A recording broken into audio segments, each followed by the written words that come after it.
Welcome to Horrible Fates, where the most unexpected and tragic endings to seemingly ordinary lives are examined.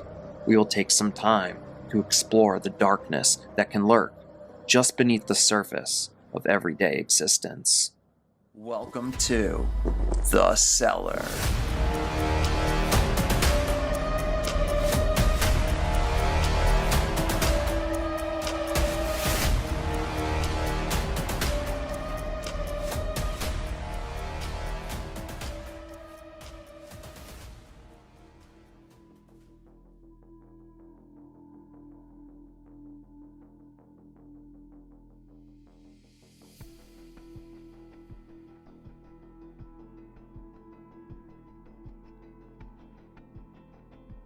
Dr. Hitoshi Christopher Nikaidoh was born on April 27, 1968, in Japan. As a child, Hitoshi and his family made the decision to move to the United States. Growing up, Hitoshi had a passion to one day become a doctor. He would begin his journey by attending and then graduating from the University of Texas Houston Medical School in 2003. Following his graduation, Hitoshi would secure a residency at Christos St. Joseph Hospital, located at 1401 St. Joseph Parkway, Houston, Texas. With that little bit of backstory out of the way, we will now head to August 16, 2003, at around 9:30 a.m. 46-year-old physician's assistant Karen Stenyo would make her way down the hallway of the hospital's second floor. She would approach a set of elevators, pressing the call button, and waiting for it to arrive and open up. A few moments would pass, and Karen was boarding the elevator. Inside, she reached down and pressed the button that would send her to the 6th floor. As this was going on, Dr. Hitoshi was also on his way to board the elevator.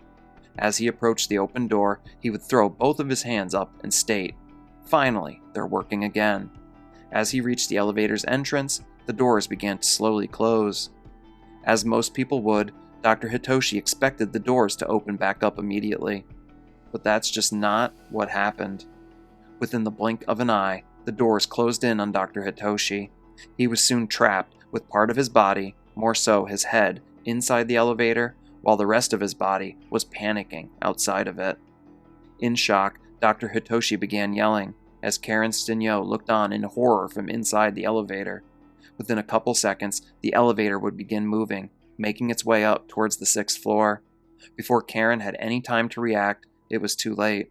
Dr. Hitoshi let out one final cry for help as the elevator drove Hitoshi into the floor above.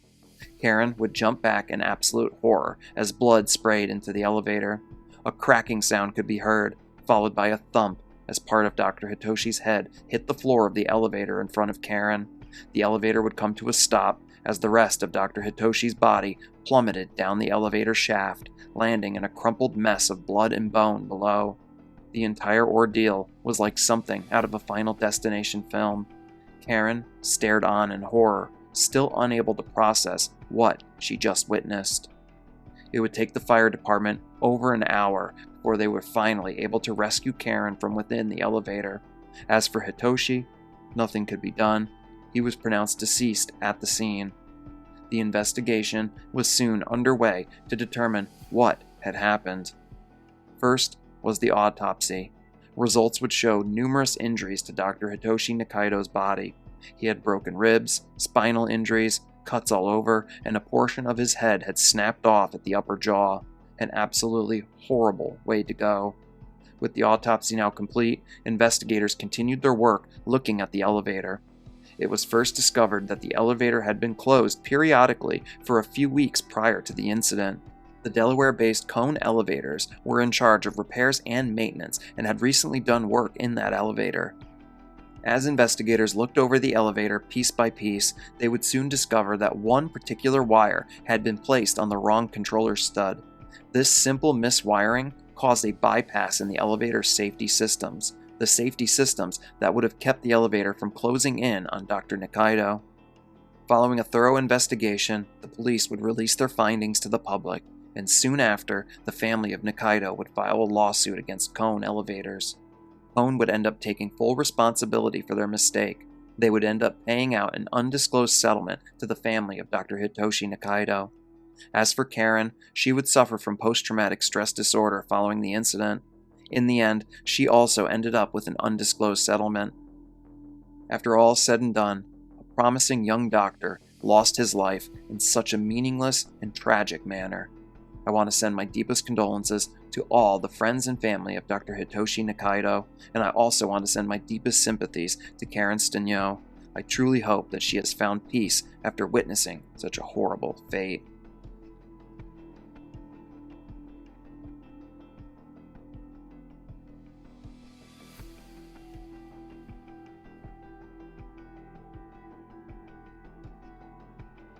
Larry Ellie Murillo-Moncada was born August 22, 1984, to parents Victor and Ana.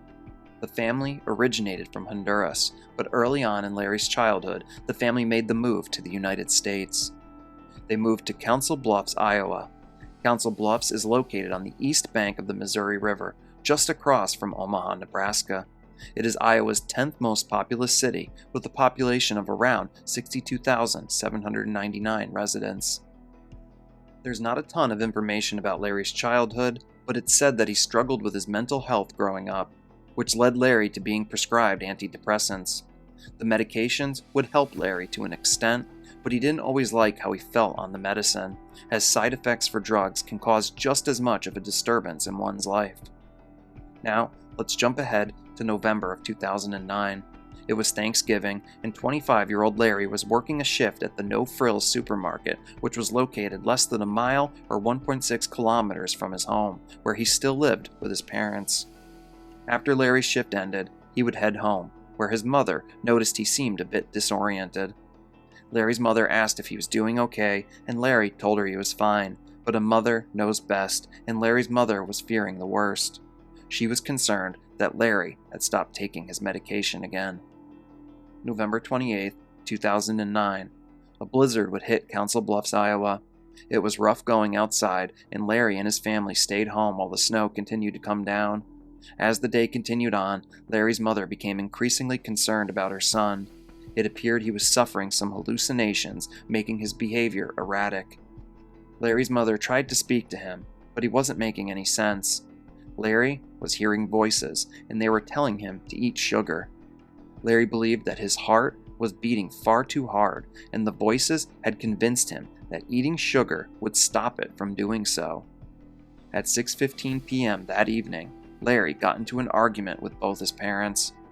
Following this fight, Larry ran from his house, barefoot, down the road and into the blizzard.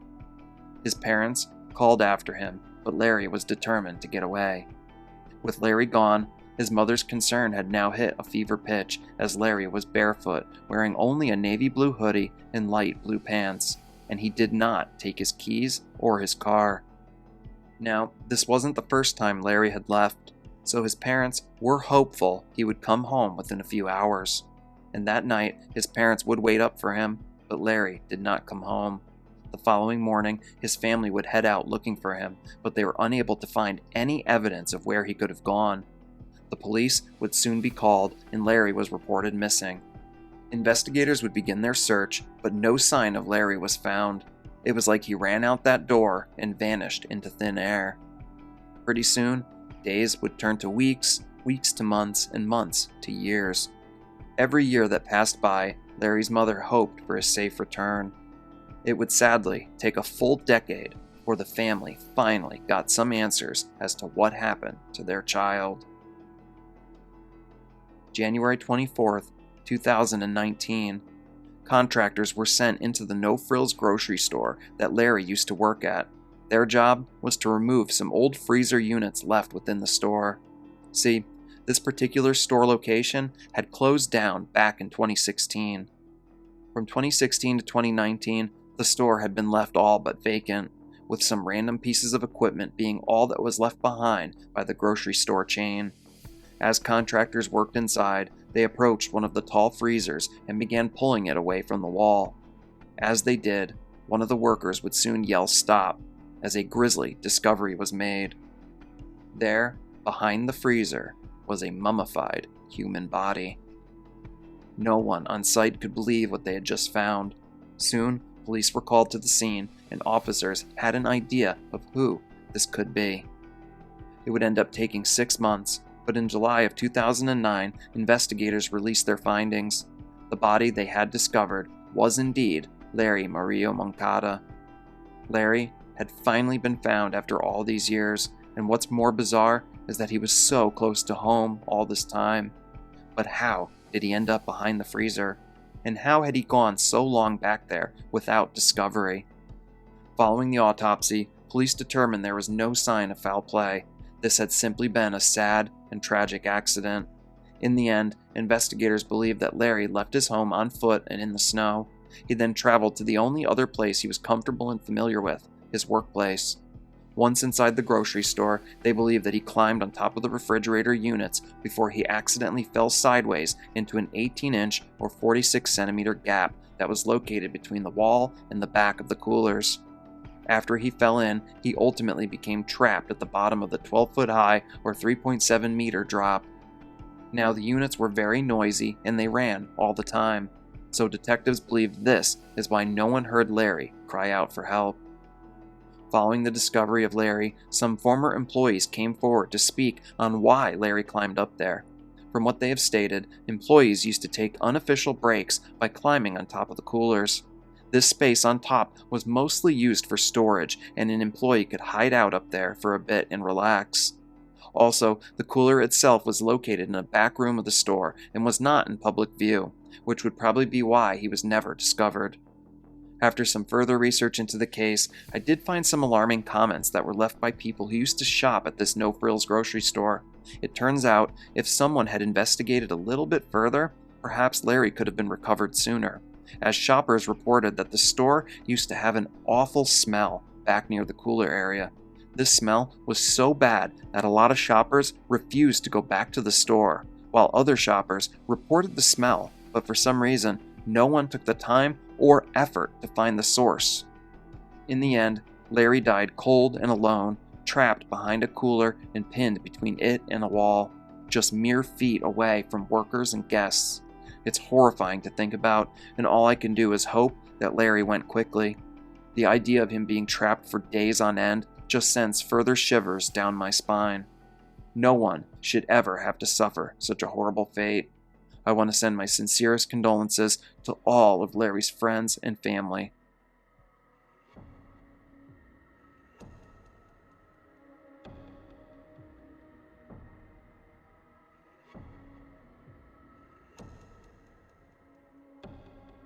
Now, this story goes to show that even the most boring and mundane tasks we do every day can end up being a danger to our very existence.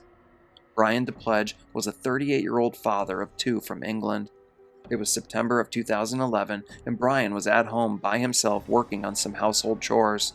He would soon hear the washing machine beep, signaling that the load he threw in to wash was now done. He would head to the washing machine and load up the clothes, bringing them over to the clothes horse so he can hang them up to dry.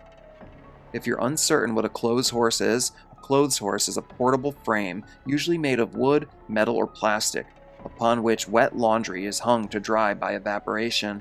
It's a simple and inexpensive way to dry one's clothing. As Brian began placing wet articles of clothing on the rack, he would take a step and end up tripping over a stool he had placed nearby. This caused Brian to lose his balance, and as he did, he fell backwards, slamming into the clothes horse. As Brian tried to catch his bearings, he soon realized he was in a bizarre situation. He had landed just right and had gotten himself trapped within the rack. Brian would struggle to get free. He then placed his right arm through one of the segments, but by pushing down on the bars, it only tightened the grip that the device had on him, making it harder and harder to breathe as each second passed by. Not being able to breathe just caused Brian to panic more and more, and as he thrashed around, the device continued to constrict on his neck and chest. Within moments, Brian would lose consciousness. When he was finally discovered later that day, it was too late. Emergency personnel were called to Brian's house, and he was pronounced dead at the scene. An autopsy would later confirm that he had died due to suffocation, and his death was listed as being accidental. Brian left behind an 18-year-old daughter and an 11-year-old son. His death was a freak, tragic accident, and one that could happen to anyone listening to this video. See, We all go about our daily lives doing the same things day in and day out, and sometimes we don't recognize the danger before it's too late. I hope by sharing Brian's story that maybe we can prevent something similar happening to someone else. In the end, my deepest condolences go out to all of Brian's family and friends.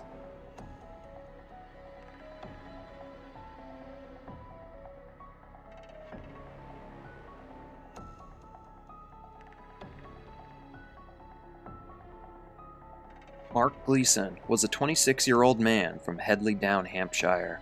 Headley Down is a village within the civil parish of Headley in the East Hampshire district of Hampshire, England.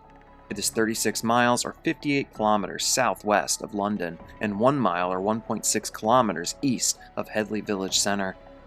Earlier on in Mark's life, he had suffered some sort of a road accident which left him with serious sinus problems.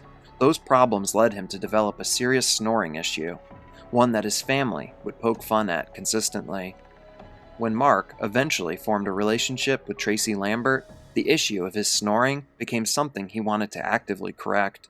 He wanted to be able to stay the night at his girlfriend's and sleep next to her without pushing her to relocate to the couch.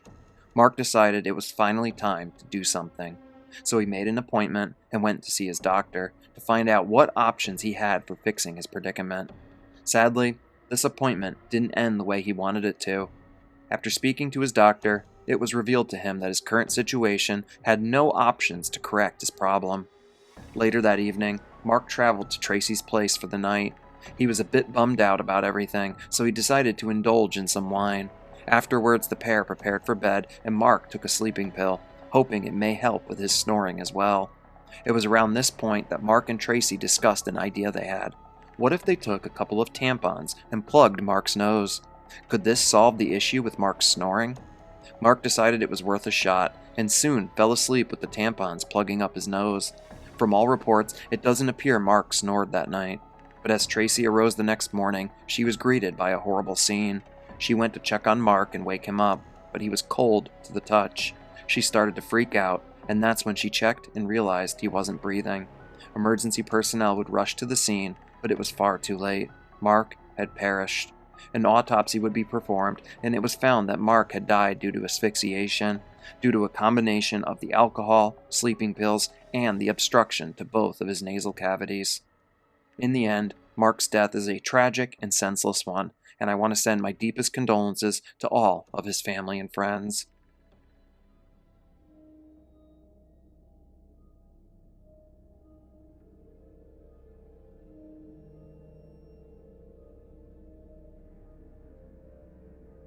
It was July 21st, 2022, in the village of Karmeh Yosef, Israel.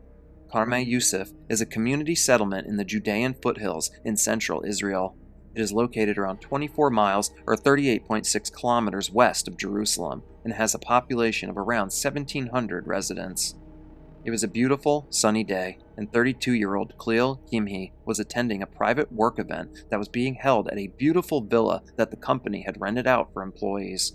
All those in attendance were enjoying themselves, kicking back and relaxing, enjoying drinks, food, and swimming within the villa's stunning pool.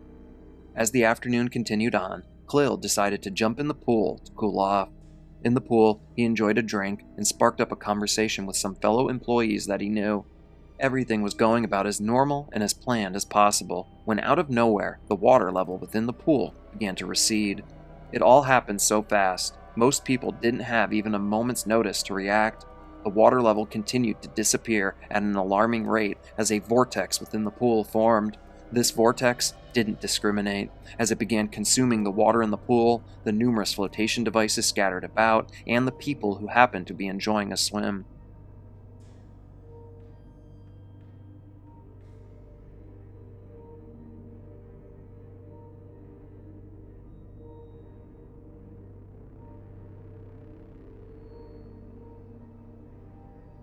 Within seconds, the pool was empty, and a large hole could be seen.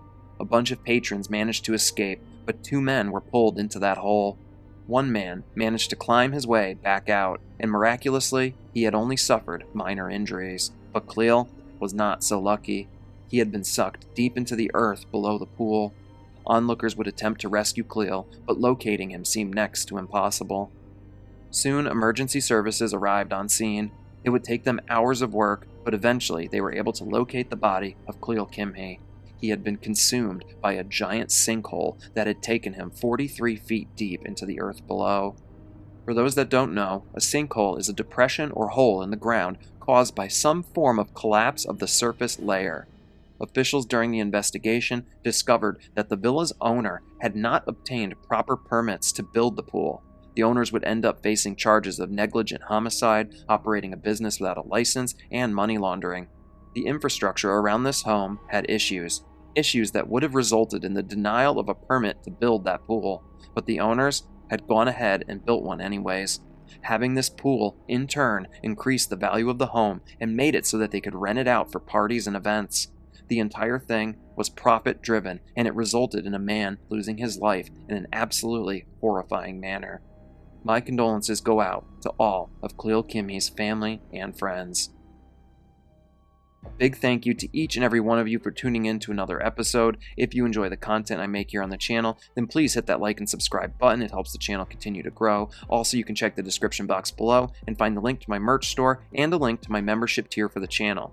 YouTube ad revenue has been a bit rough lately, and for only $2.99 a month, you can help support my channel further, and you get some cool perks to go with it. One of those perks is having your name listed here in the end of each of my videos, so thank you to all my Cellar Dweller members.